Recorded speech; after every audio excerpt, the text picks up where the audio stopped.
first story, President John Dramani Mahama has received a resounding vote of confidence from Singapore's President Tharman Shanmugaratnam during an official visit to deepen bilateral cooperation between the two countries. In a meeting at the Istana, President Shanmugaratnam praised Ghana's leadership under Mahama, acknowledging the economic and social difficulties his government inherited, but commending the progress being made. From those days, we've always viewed Ghana as a key player, not just in West Africa, but in Africa as a whole. I know you've inherited a very difficult set of challenges, but you're off to a very strong start in repairing the situation and re-injecting confidence in Ghana, and we in Singapore, in whatever way we can, through our government agencies as well as our companies, will do what is useful to support you in your efforts. Thank you for your kind invitation to undertake this state visit. It's very important to us because, as you said, our values are shared. We've had historical ties from the period of our first presidents, and we view Singapore as a role model in our journey to create prosperity for our people. Diplomatic observers described the warm endorsement from Singapore's president as a significant boost to Mahama's international standing and Ghana's efforts to attract strategic investment from Asia. Meanwhile, in our next story, a traditional leader from La Agbawe Plain, Na Joyo Shedu Wobolo Joete Chufayelo, has called for the reintroduction of the Ga Adangbe language into Ghana's educational curriculum to help preserve the indigenous language, especially within the Greater Accra region. Speaking on Clog TV's Culture and Festival program as part of the 2025 Homo Festival celebrations, she expressed concern about the gradual disappearance of Ga and its impact on future generations. Na Joyo outlined recommendations to promote appreciation of their language among both indigenous and non-indigenous, emphasizing that revitalizing Ga is key to safeguarding the culture and identity of the Ga people. So my first or primary language is Ga. Of course, when I meet a fellow Ga, I will speak Ga. In fact, when I meet somebody I don't know and I want to ask a question, I will speak Ga. That is my first command. It is when I realize that the person doesn't speak Ga that I might probably change to a second language. Gans, again, because we are gifted, we understand many languages. And so sometimes we even, to facilitate communication, we get to speak other languages first before speaking Ga. Because yes, some of us are tired. You stop a taxi and they say, I don't understand Ga, the taxi driver. You go to the market to buy and then they tell you, I don't understand Ga. Hello. Am I in Accra or I'm in your region? Did I invite you here or you came to look for greener pastures? When people hear there's a visa coming, German visa, whatever, they go and do basic language just so they can be able to move about and communicate when they travel. So why are you forcing your languages on us in our own land? The law that facilitates education, basic education in Ghana says that a child before 6 should be educated in the mother tongue. Now, if we are in Accra, what are the mother tongue?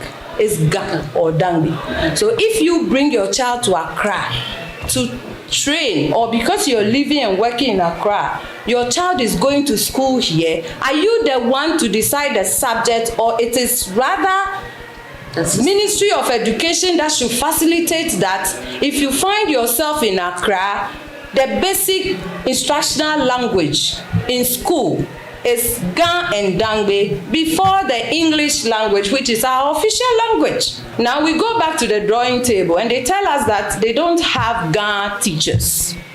So I, together with prominent Gadangbe people, took it upon ourselves to make sure that we get available teachers trained for the Ga language.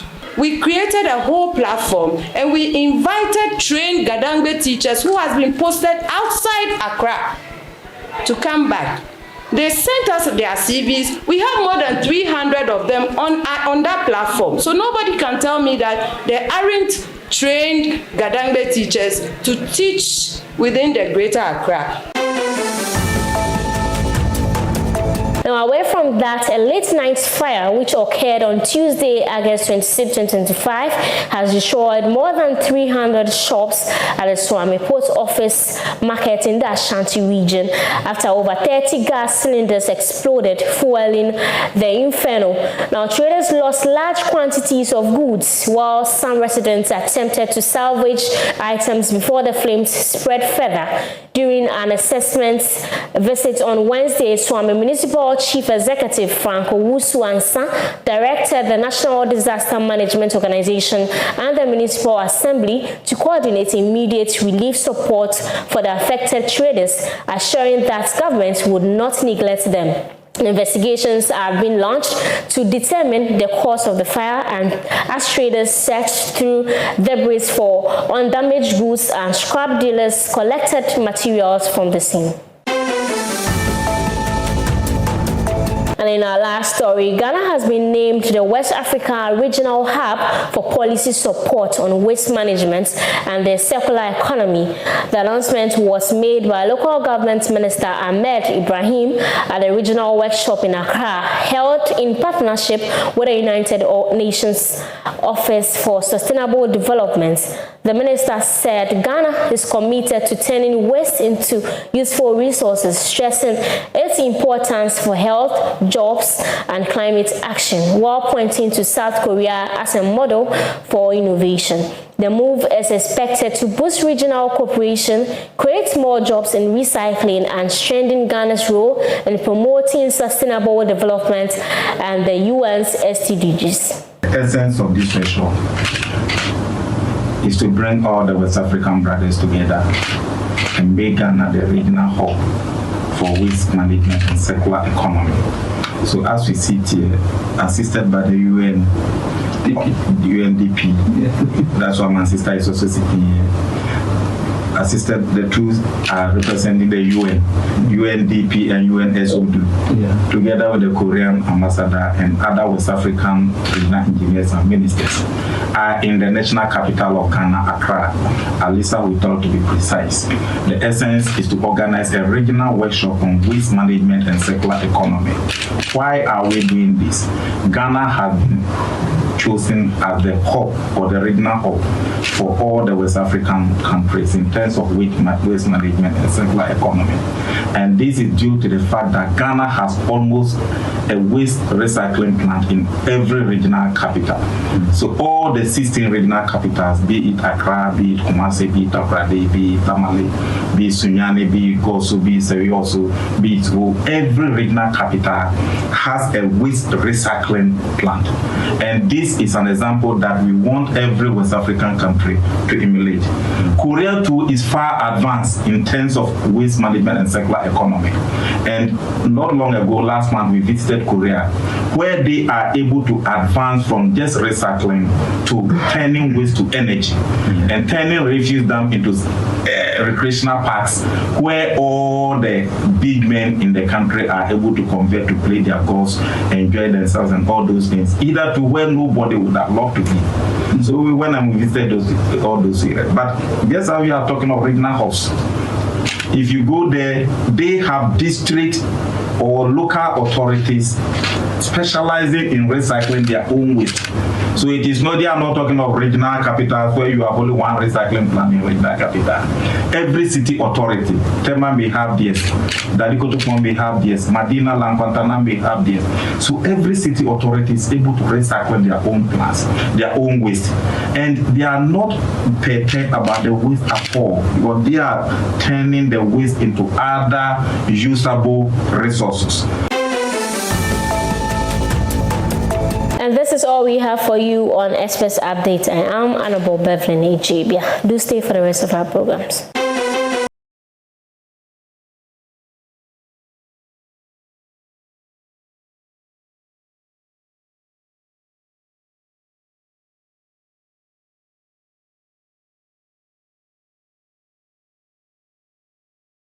Mahama has launched a Ghana-Singapore deal team to boost bilateral investment with a target of securing at least $100 million in commitment within the next 12 months. Announced at the Ghana-Singapore Business Dialogue in Singapore on August 21, 2025, the joint team co-led by GIPC CEO Simon Maji and Enterprise Singapore will include key Ghanaian agencies and the High Commission in Singapore.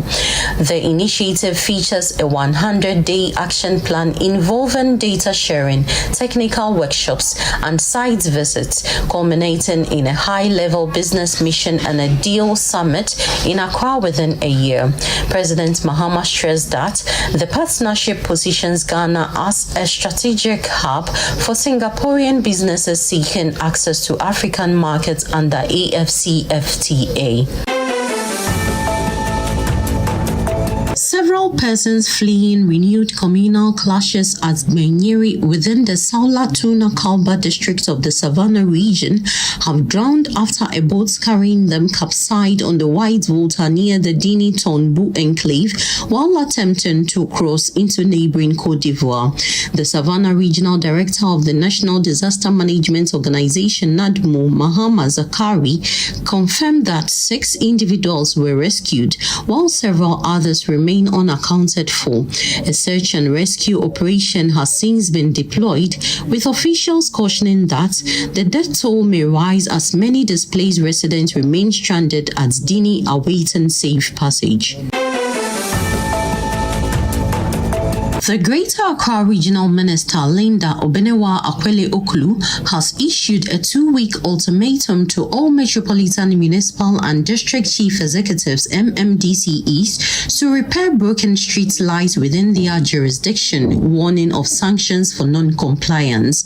Announcing the distribution of 3,000 street lights, 100 per assembly in partnership with the Ministry of Energy, she stressed that assemblies must also procure additional units to ensure full coverage, citing street lighting as a matter of public safety and a driver of the government's 24-hour economy agenda.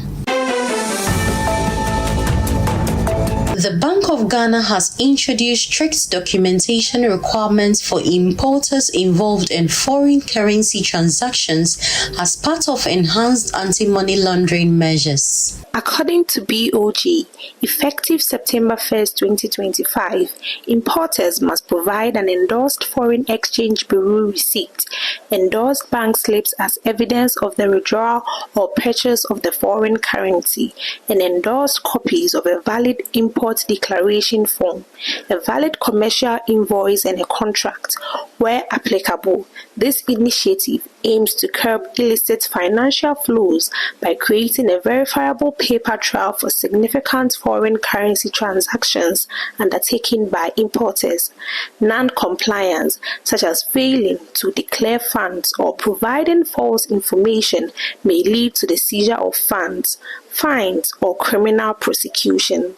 The amended guidelines were issued under the Foreign Exchange Act 2006, the Anti-Money Laundering Act 2020, and the Customs Act 2015.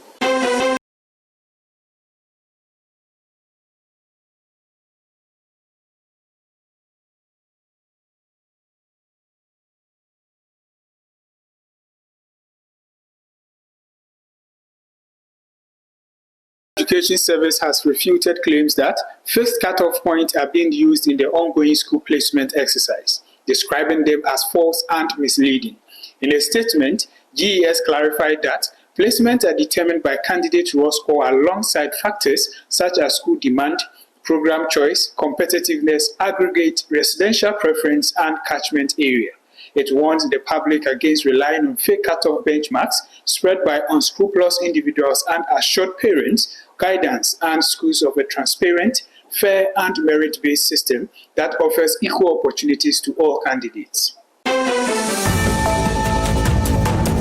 The Ablekuma Central Municipal Assembly, in partnership with the Ghana Police Service, has announced a renewed decongestion exercise at the Agbogbleshi Onion Market. Municipal Chief Executive Frank Nkansa, addressing MMDCEs and the Greater Accra Regional Minister on Thursday, August 28, 2025, described the situation as concerning and pledged swift action. He noted that the regional minister has appointed a representative, while the IGP has deployed a police team to support the operation. Mr. Nkansa also revealed that a cleanup exercise will be undertaken in 2 weeks at the South Industrial Area in collaboration with the Ghana Prison Service.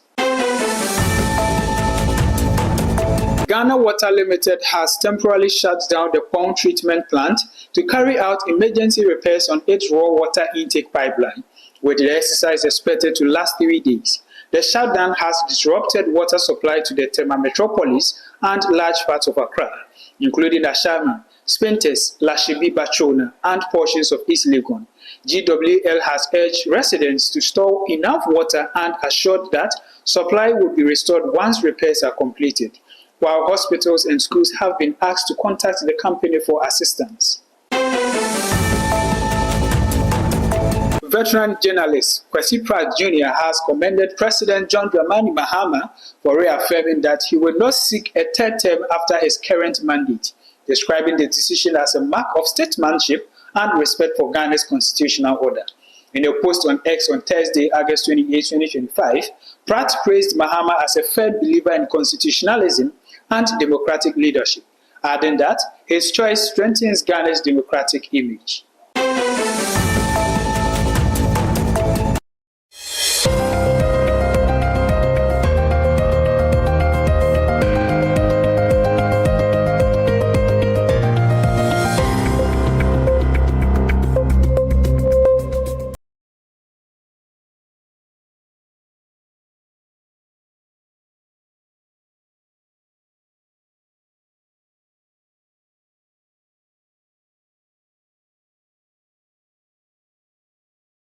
Hello, good day to you, and thanks for joining us on Express Update. I am Honorable Bevan Ejabia. Coming up, Health Ministry Defense Reach Hospital Assault Report.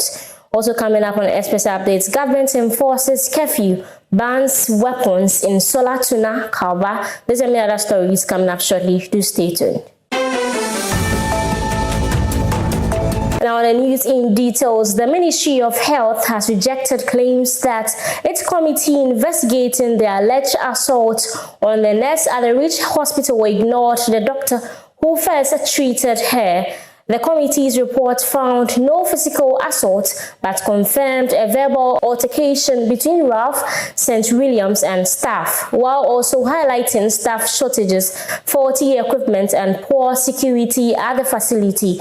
Now, Greater Accra GRNMA Chairman Jefferson Asari argued that the report lacked credibility because the attending physician's diagnosis of multiple bruises was overlooked, but the ministry spokesperson Tony Goodman insisted the doctor was consulted and stressed that the probe focused on fixing systematic health sector challenges rather than apportioning blame.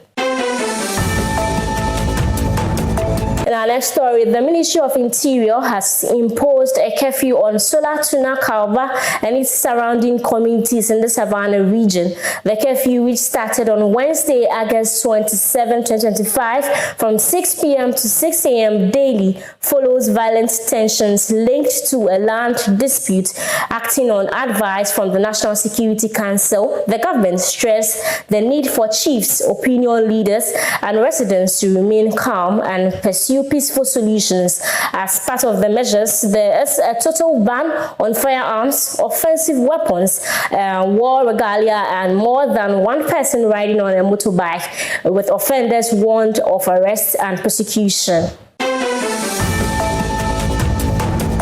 Away from that, the Ghana Gold Board has revoked the license of Inverness Gold Enterprise, a Tier 2 gold buyer, effective immediately. The regulator says the suspension follows investigations that uncovered illegal gold pricing practices violating license conditions. Now, Gold Board has warned traders, miners, and the public to avoid transactions with the company and reaffirmed its commitment to enforcing regulations and maintaining transparency in Ghana's gold sector.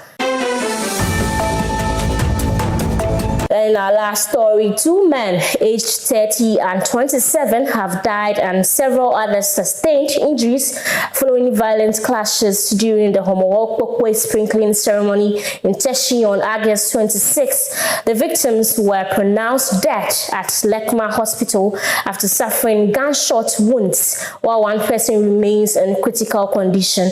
According to the Lejukukuk Municipal Security Council, rival groups distracted the celebration with stone throwing and gunfire, prompting police intervention. Now, calm has been restored and investigations are underway to apprehend those responsible. Authorities have extended condolences to the bereaved families and urged residents to remain calm. And this has been the Express Update with me, Honorable Beverly Ejebia. Do stay for the rest of our programs.